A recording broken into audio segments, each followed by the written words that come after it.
Well, I think that most conferences understand that there is strength in numbers. A couple things it does for you. It helps you create schedules that probably are geographically compatible. Plus, if you add strong members, it actually puts more people into the playoffs. The FCS has the playoff system, and we've seen from the Colonial League, which is probably our closest rival in FCS, that having more members in the playoffs just gives you an opportunity to get deeper into the playoffs. So we have understood for a long time that it's wise probably to look at expansion. And over the last few months, we've kind of learned that expansion can happen rather rapidly. So rather than look for core members, the only two really strong FCS members sitting out here that didn't have a football home were Cal Poly, San Luis Obispo, and UC Davis.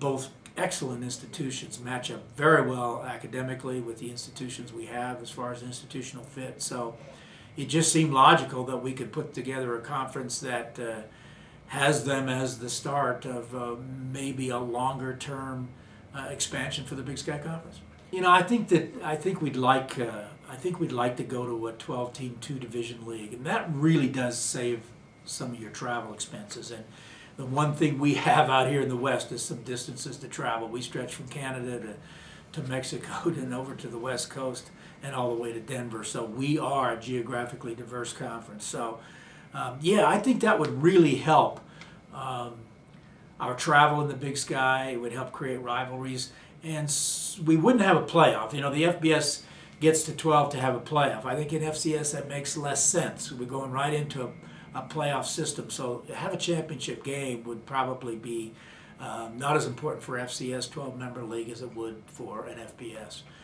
There are a lot of ways to choose who gets to go into the playoffs. That's going to be probably the easiest thing we do. We'll get the directors together. They'll come up with some criteria. But if there's a head-to-head game between the two winners in the division, I imagine we would take whoever won that game. We'd probably go to some percentage of wins against either like opponents or conference members, or we could even go down to which division hasn't been represented in the playoffs for the longest time. So there's a lot of ways to do that. That's a decision to be made later, and probably a pretty easy decision. Well, I think both Cal Poly and Davis have obligations to the Great West Conference. I think that they have standard language about exit and notification by July 1. If that is indeed true, and they cannot be relieved of that obligation, then they would have to give notification by next July 1 and play in the Great West for one more year. Now, that doesn't mean we can't start working them into our schedule.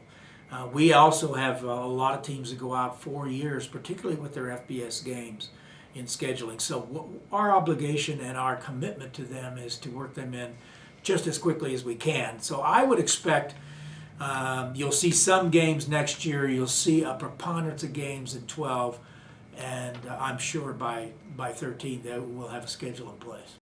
Well, I think the key to remember is these are two schools we're interested in anyway. I mean, they're a great institutional fit, and us as a conference, we've always believed that the conference should be more than just a collection of schedules. We want people that are institutional fits for the other institutions. That way, when we make decisions, it's easier to work together and to understand each other. So we're bringing in two very, very strong athletic programs in football who are institutional fits. So from that standpoint, it satisfies that athletic and that institutional criteria. But I don't think you can also underestimate the strength in numbers as a protection scheme for the future.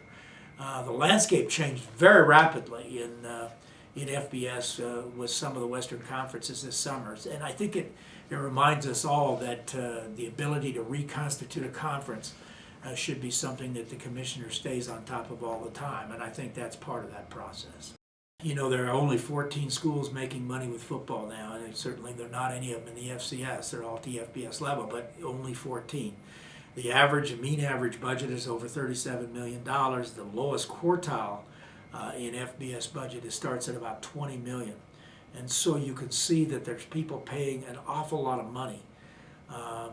Those budgets are inflating more rapidly than institutionals' budgets.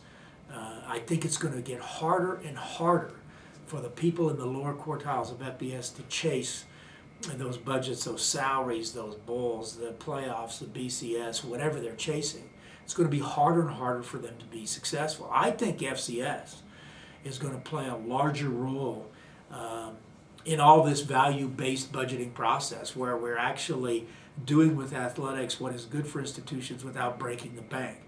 I think that the recession was not just a blip and we go back to business as usual. I think it's a reset. I really believe that you'll see people thinking differently about funding athletics and differently about the levels of athletics. And I think FCS's role is only going to grow.